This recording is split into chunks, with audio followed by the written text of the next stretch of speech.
Are you disturbed by the darkest corners of true crime? If so, you need to hear this. Welcome to this channel.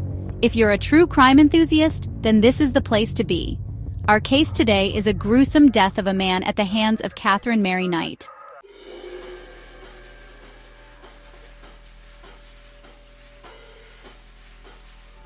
The unprecedented case of Catherine Knight, Australia's infamous butcher. The quiet, rural town of Aberdeen, nestled in New South Wales, Australia, once represented a picture of unassuming tranquility. This seemingly ordinary backdrop would, in February 2000, become the stage for a crime of such profound horror that it shattered the community's peace and sent shockwaves across the entire nation. The very ordinariness of the setting made the subsequent events all the more difficult for its residents and the wider country to comprehend. The chilling discovery began on a fateful morning when John Price failed to report for work. His employer, concerned by his unusual absence, dispatched a colleague to check on him. Simultaneously, a neighbor, also noticing Price's car still in the driveway, grew worried. Their growing unease escalated upon observing blood on the front door, prompting an immediate call to the police. This moment marked the chilling commencement of the public's awareness of the unfolding tragedy.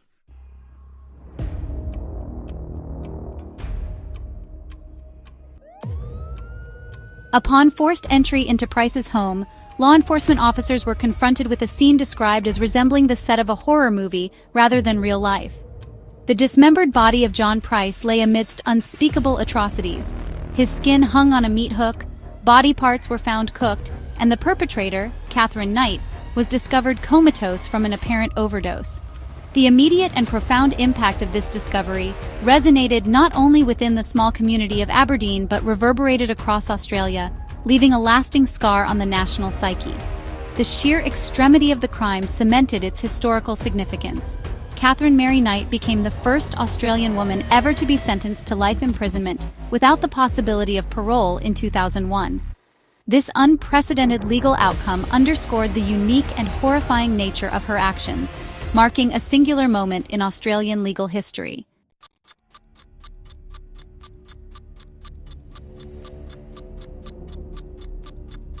The consistent inquiry from Australian colleagues about whether such a case was fictional or occurred elsewhere, typically America, reveals a deep societal discomfort and disbelief that such extreme depravity could manifest within rural Australia. This reaction challenges a national self-perception of a relatively safe and civilized society, forcing a confrontation with the potential for profound human evil, even in seemingly idyllic communities. Furthermore, the case is widely recognized as one of the worst cases of domestic violence ever seen.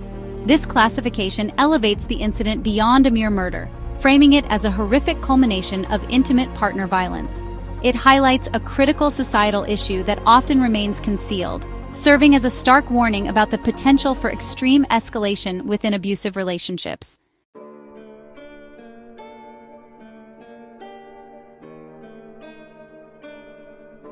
Catherine Mary Knight's life began on October 24, 1955, in Tenterfield, New South Wales, within what has been described as an unconventional and dysfunctional family environment. Her mother, Barbara Rofin, lived with Ken Knight, a violent alcoholic who, sadly, subjected Barbara to frequent rapes. Disturbingly, Barbara would openly share intimate details of her sex life with her daughters, expressing profound hatred for men and sex, which, really cultivated a deeply toxic and damaging atmosphere within the home.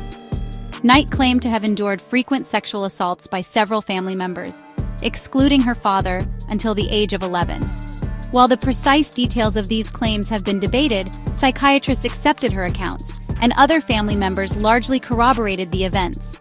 Further illustrating the damaging environment, her mother's advice to put up with it and stop complaining when Knight expressed discomfort with a partner's unwanted sexual demands really underscored a normalization of abuse and a stark absence of maternal protection.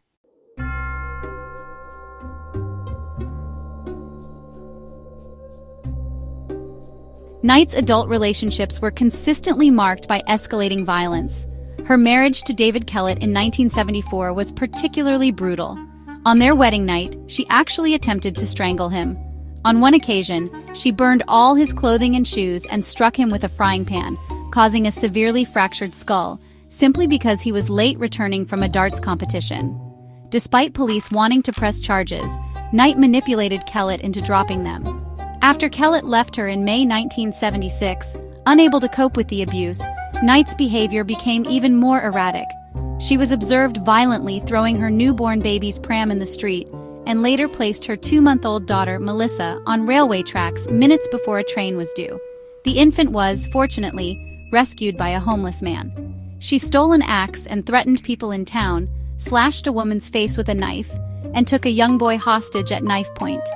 She confessed to nurses her intent to kill the mechanic who repaired Kellett's car, and then Kellett and his mother.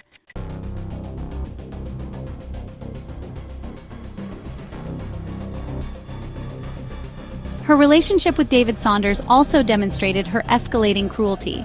In 1987, she committed a shocking act by cutting the throat of Saunders' 2-month-old dingo pup in front of him, explicitly as a threat of what would happen if he had an affair. She also assaulted him with an iron, stabbed him with scissors, and destroyed his clothing.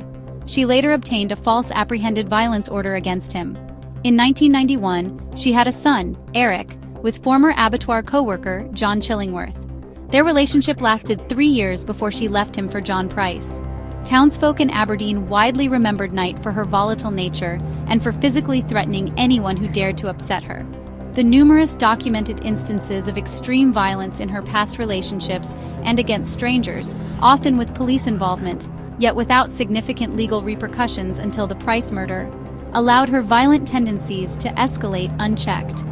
The explicit statement that she never done any serious jail time prior to this case is a critical indicator of this systemic failure.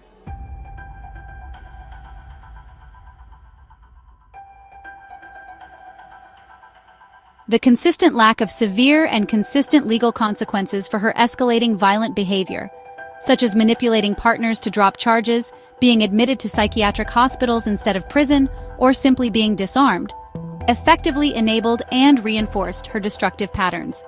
Each unpunished or minimally punished act likely strengthened her belief that she could act with impunity, leading her to commit increasingly extreme and dangerous acts of aggression without fear of significant repercussions. This created a dangerous feedback loop where her violence was not deterred. This points to a critical systemic failure in recognizing, intervening in, and adequately addressing severe domestic violence and violent tendencies, particularly when the perpetrator is female, which may have been underestimated or miscategorized by authorities. The case serves as a tragic and stark example of how ignored or inadequately addressed early warning signs and patterns of violence can ultimately lead to catastrophic and unprecedented outcomes.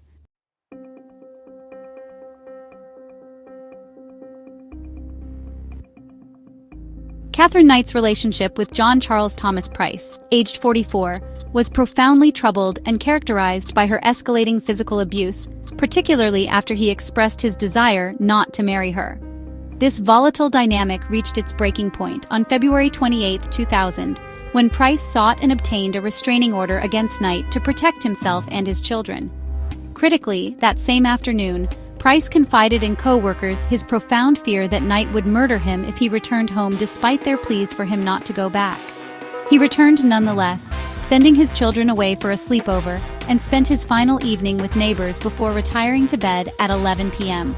Knight arrived at Price's house where she briefly watched television and showered. She then woke Price for sex, after which he fell back asleep.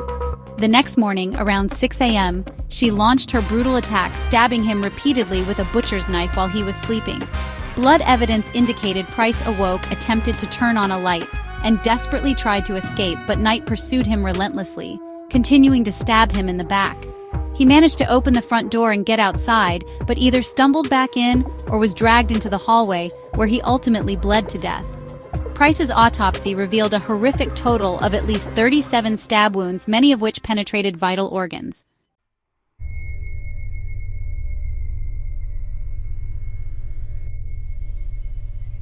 The events following Price's death were even more shocking. Several hours after the murder, Knight, drawing upon her extensive abattoir skills, meticulously skinned Price's entire body with considerable expertise and an obviously steady hand. This included his head, face, nose, ears, neck, torso, genital organs, and legs, all removed to form one pelt. She then chillingly hung this human skin on a meat hook positioned on the architrave of the lounge room door, a detail that mirrors scenes from the horror film Resurrection, which the court accepted as an inspiration for Knight's actions. Following the skinning, she decapitated Price. She then cooked parts of his body, specifically portions of his buttocks, baking them in an oven with vegetables. These gruesome meals were meticulously arranged on 2 dinner plates, each accompanied by vindictive notes bearing the names of Price's son and daughter. Her clear intention was to serve these human remains as a meal to his children upon their return home. His head was discovered in a pot with vegetables, still warm, indicating recent cooking. A third prepared meal was found on the back lawn, speculated to have been an attempt by Knight to consume it herself, which she could not.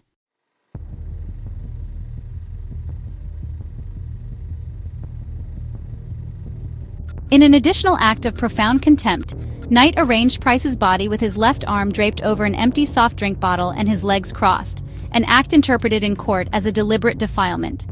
She also left a blood-stained, flesh-covered handwritten note on a photograph of Price, making utterly groundless accusations of rape against him and his daughter. After Price's death, and before the discovery of the crime, Knight went to Aberdeen and withdrew $1,000 from his ATM account, adding a cold, calculated financial element to the immediate aftermath of the murder.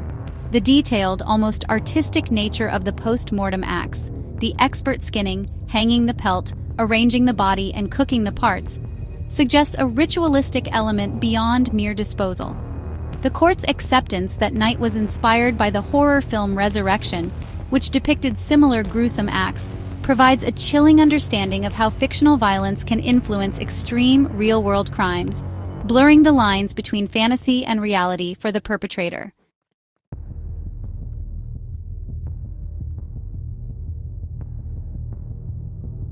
On the morning of February 29, 2000, growing concern over John Price's failure to show up for work prompted his employer to send a worker to check on him. Simultaneously, a neighbor, noticing Price's car still in the driveway, also became worried. Both observed blood on the front door, immediately alerting the police and setting in motion the discovery of an unimaginable crime scene. Upon arrival, police broke down the back door to gain entry. Inside, they were confronted with a scene described as looking more like the set of a horror movie than real life. Amidst the horror, they discovered Catherine Knight in a comatose state, having apparently attempted suicide by overdosing on pills. As officers processed the scene, they found Price's body dismembered, his skin hanging on a meat hook, his head in a pot on the stove, and prepared meals of human flesh meticulously arranged on dinner plates. A blood-stained, handwritten note from Knight was discovered on a photograph of Price, containing false and vindictive accusations of rape against him and his daughter.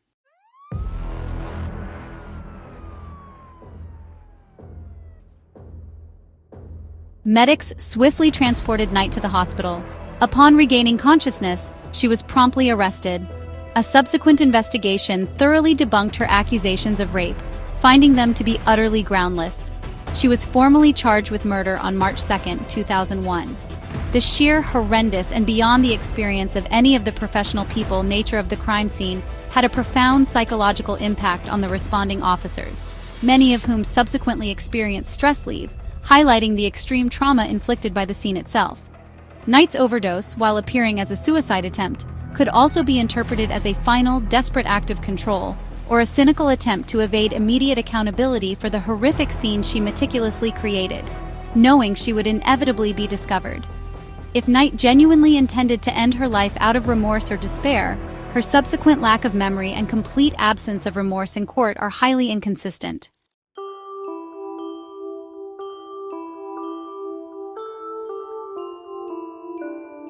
This suggests that the overdose might have been a calculated act, maybe a final, desperate attempt to escape the immediate legal consequences of her actions, or even a manipulative gesture designed to elicit sympathy or, maybe mitigate her culpability. The description of her dozing in some accounts, rather than being in a frantic state of overdose, could further support the idea of a more controlled or resigned act, rather than a genuine, desperate suicide attempt. This adds a crucial layer of psychological complexity to Knight's character, forcing us to consider whether her actions, even in their immediate aftermath, were purely impulsive or contained elements of calculated manipulation and self-preservation.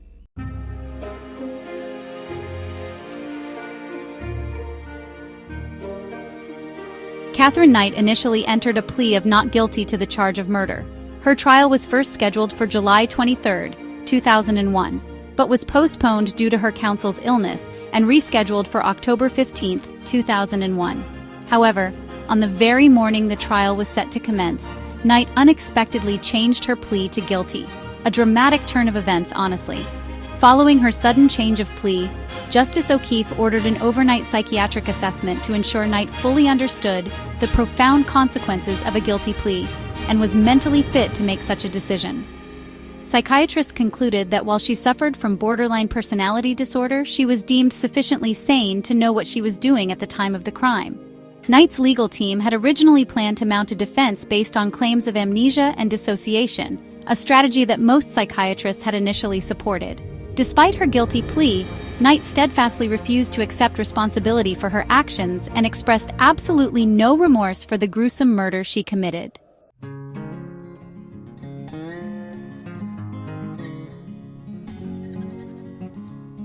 During the emotionally charged sentencing hearing, Knight's lawyers requested that she be excused from the courtroom to avoid hearing some of the graphic details. This application was refused. When prosecutor Timothy Lyons described the horrific acts of skinning and decapitation, Knight reportedly became hysterical and required sedation, a rare display of reaction from her actually. On November 8, 2001, Justice Barry O'Keefe delivered a landmark judgment. He declared that the extreme nature of the crime and Knight's utter lack of remorse necessitated the most severe penalty.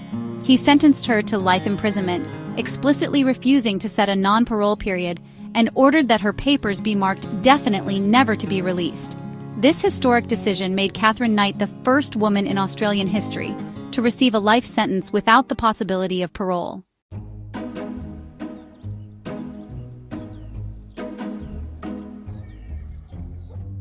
In June 2006, Knight attempted to appeal her life sentence, arguing that it was excessively severe. However, in September 2006, the New South Wales Court of Criminal Appeal definitively dismissed her appeal. Justice Peter McClellan, in his judgment, powerfully articulated the court's view, stating, "This was an appalling crime, almost beyond contemplation in a civilized society." The paradox of Knight's sudden change to a guilty plea, despite her initial not guilty stance and her consistent refusal to accept responsibility or show remorse, presents a significant and honestly perplexing contradiction. This could be interpreted as a tactical move to avoid the public airing of graphic details during a full trial, or a cynical acceptance of an inevitable outcome without any genuine contrition.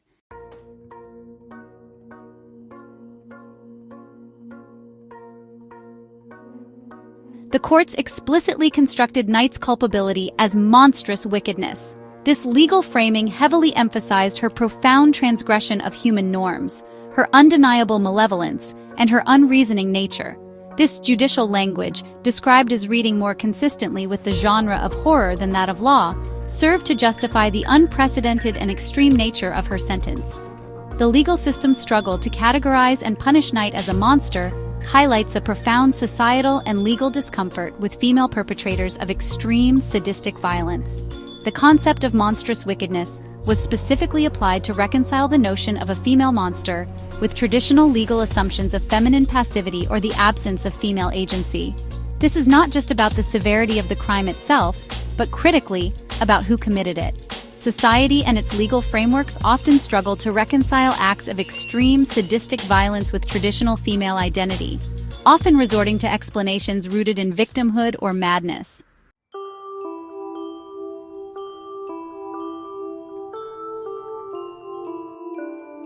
The gruesome slaying of her de facto husband, John Price, rocked the small town of Aberdeen and the rest of the country.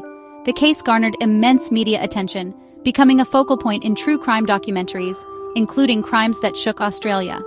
The crime scene itself was widely described as resembling the set of a horror movie. There was a palpable, implied public disbelief and shock that such an event could occur in rural Australia, challenging national perceptions. The case remains indelibly marked as one of the worst cases of domestic violence ever seen in Australia. Its unique brutality has significantly contributed to the national discourse around extreme violence, particularly when perpetrated by women.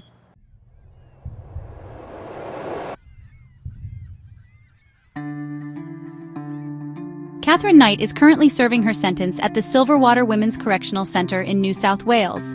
Intriguingly, reports from 2017 indicate that she has adjusted well to life in lockup.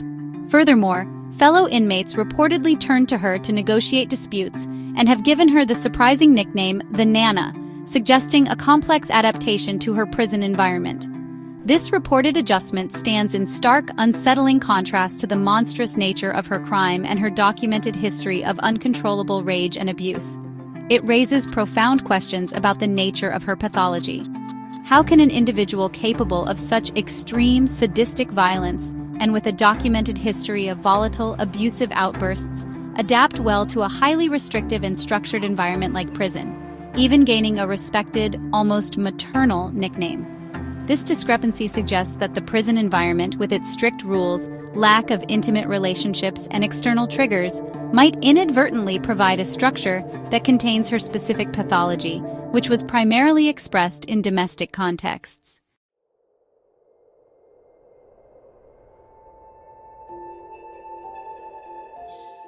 Catherine Knight's crime remains a dark and indelible stain on Australia's criminal history. Its significance lies not only in its unparalleled brutality, but also in its unprecedented legal outcome, the first life sentence without parole for a woman. This case profoundly shaped public perception of extreme domestic violence and challenged conventional understandings of female criminality within the nation. The case stands as a chilling and complex study in human depravity, illustrating the intricate interplay of profound childhood trauma, escalating adult violence, and the legal system's struggle to respond to acts that defy easy categorization. The enduring monstrous wickedness label applied by the courts and the definitely never to be released sentence serve as a permanent, stark marker of the unique and horrifying legacy of the Catherine Knight case, ensuring it remains a subject of morbid fascination and a cautionary tale in Australian true crime.